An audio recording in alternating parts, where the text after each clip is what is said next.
Hey guys, how's it going? So in this video I'm going to show some records I picked up when I drove up to Jacksonville, Florida to the Ikea store to pick up this big shelving unit here.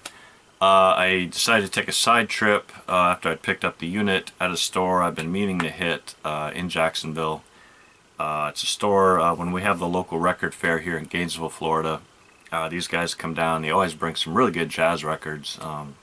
And rock, good selection of everything really, but really interesting jazz stuff. I've been wanting to hit the store. The store is called Wolfson Equipment and Records in Jacksonville, Florida, and it's kind of interesting. It's in sort of a warehouse complex, really nondescript location. But inside it's kind of it's warm. It's not really air conditioned well, or if it's air conditioned at all, but just a ton of records.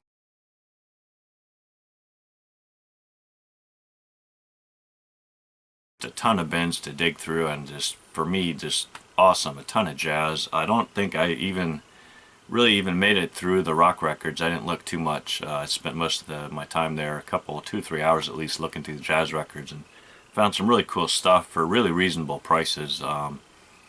They even have a whole back wall of CDs, a ton of CDs. They've still gotten boxes, things they've picked up at estate sales, and just large purchases they haven't even sorted through yet. Just a ton of music in this place. It's amazing. Lots of equipment, lots of stereo equipment, receivers, turntables, speakers, you name it. Really cool place. If you're ever in North Florida, in Jacksonville, Florida, check out Wolfson Sound. Really cool place. I'd probably recommend hitting it in fall or spring when the temperatures are cooler. I was sweating pretty good in the place, but you know, I'm a serious digger, so I dealt with it. So yeah, let me just dive into it. It's pretty cool jazz stuff. Yeah, I was really impressed. First of all, a nice original jazz classics reissue of a prestige record called The Brothers, featuring some really cool sax players here: Stan Getz, Al Cohn, Zoot Sims, Brew Moore. Yeah, nice classic prestige here. $10, reasonable price. Next up, a great vibes player, Terry Gibbs, Mallets Aplenty, on the MRC label, Mercury Subdivision. That was $6.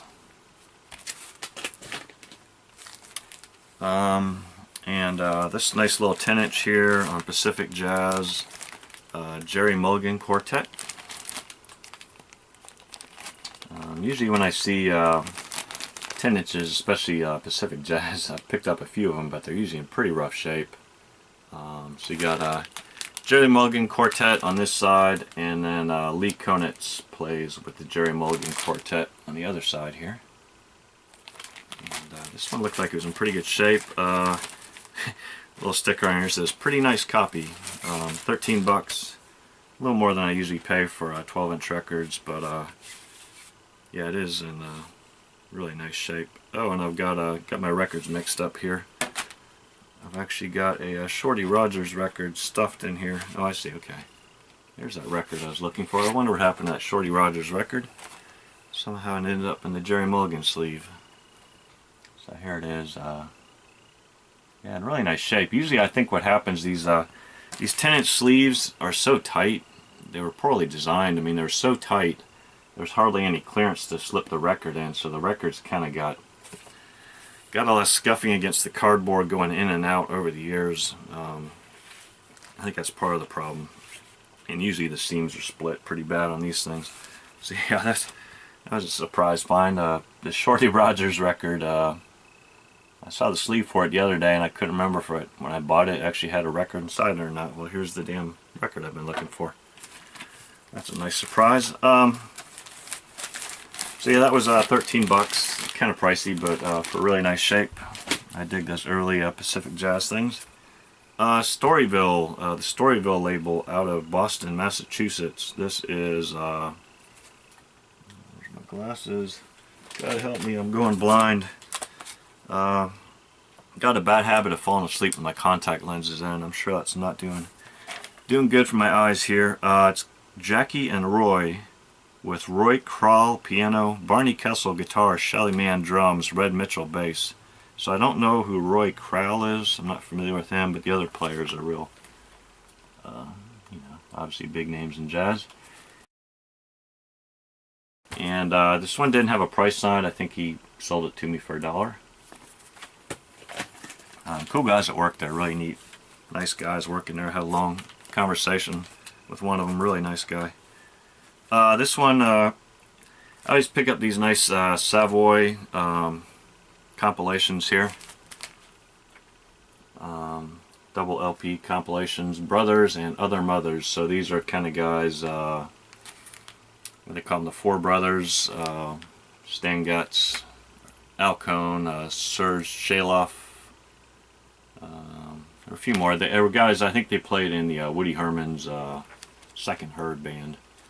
There's some guys they called the Four Brothers, four saxophones. Yeah, nice stuff. $10, nice double LP set. These always have really good kind of notes on the inside. Nice narrative about the history of what's included in the records here. So I always pick up, and usually I find these Savoy compilations here pretty cheap.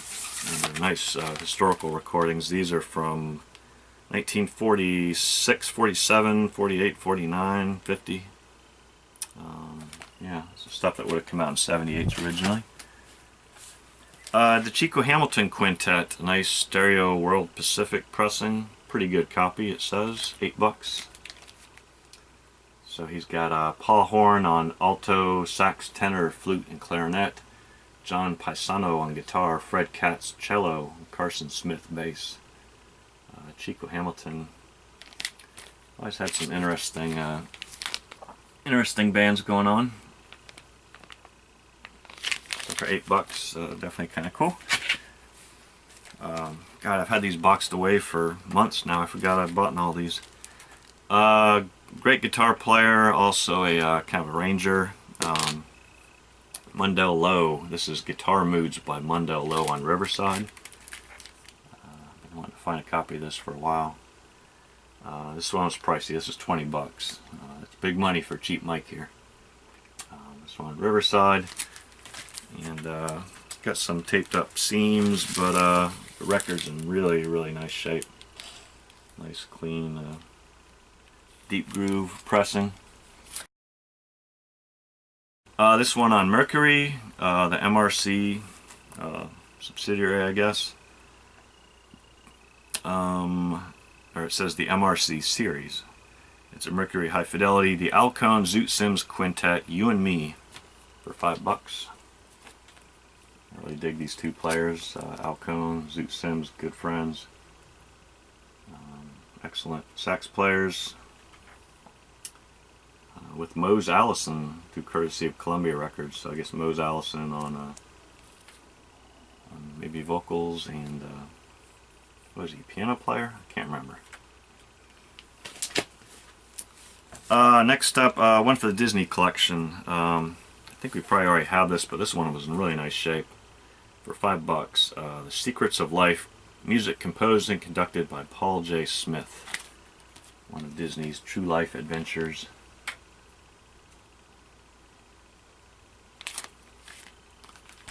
Kind of got a funky early Disneyland Records logo there. Yeah, definitely. I'm always looking on the lookout for some obscured Disney records. This one's from the Bethlehem label, West Coast Jazz label, K and JJ. So this is going to be Kai Winding and JJ Johnson on trombones. Actually, this is from their East Coast Jazz series. This is East Coast Jazz 7. So $10. Its sticker says, "Not too bad of copy." There's one of the classic Bethlehem records here. There's the Bethlehem label. Yeah, I kind of pick up the earlier Kai Winding and JJ Johnson stuff. I used to pick up some of their later stuff on Columbia, but it just doesn't really I don't know. There's just so much of it out there. They kind of got, at least Kai Winding got a little more commercial later on, I think. But great trombone players. Paul Desmond, famous from the Dave Brubeck group. Paul Desmond, sax player here. Desmond Blue, Paul Desmond with strings, a nice living stereo pressing. And I think that meant it's from the dollar bin. I think that's where this came from. So nice pickup, featuring Jim Hall on guitar, arranged and conducted by Bob Prince. Got a couple of Bob Prince records somewhere. Yeah, it's a little scuffed up, a little bit, not bad. This side looks really nice. Yeah, I'm not sure why this would be in the dollar bin. Maybe they didn't recognize the name Paul Desmond.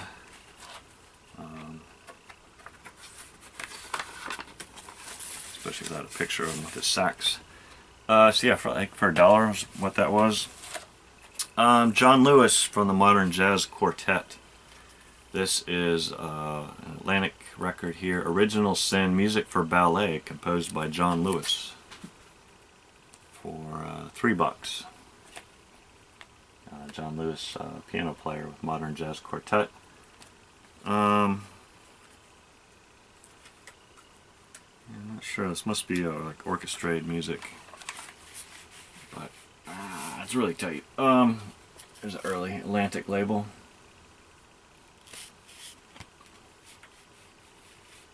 Atlantic 1370. So for $3, kind of cool. This one, it's kind of falling apart here, but this is a nice. The Everest label was one of the. If you're looking for collectible classical records, the very early Everest pressings on the Everest labels, the silverbacks, they've got silver back to them. These are the collectible ones. The later pressings weren't so good. The company was sold out. This was actually from, I believe, from the dollar bin here. And it's got kind of a little obi strip here. It says 35mm magnetic film. So like Command Records, Enoch Light's Command Records, they recorded on magnetic tape attached to 35mm film. So for less, I guess, wow and flutter while they recorded. It says, for full details of this new Everest technique, see story on inner sleeve something. Yeah, the little thing that says, actually this size is actually actual size of your 35mm magnetic film.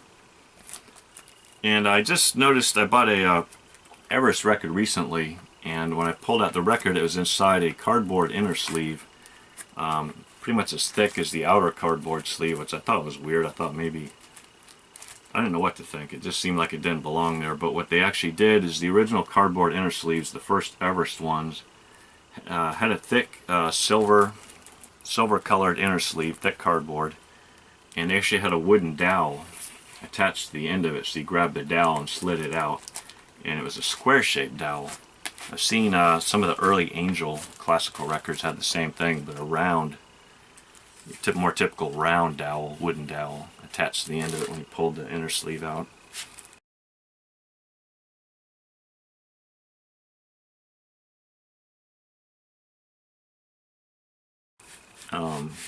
This one actually has a traditional paper inner sleeve. A nice, beautiful color inner. This is kind of interesting. So they talk about the 35mm magnetic film. Actual size, here's the 35mm film. This is a 1.5-inch tape used for conventional stereo recording. And then this is actual size of standard 1/4-inch recording tape. The smallest one here. So you can see it had a lot more room to record on, I guess, for better fidelity and whatnot. But yeah, and this is one of the early label designs from Everest here. One of the ones you want to look for. I think there's also like a purple and maybe yellow variation of this.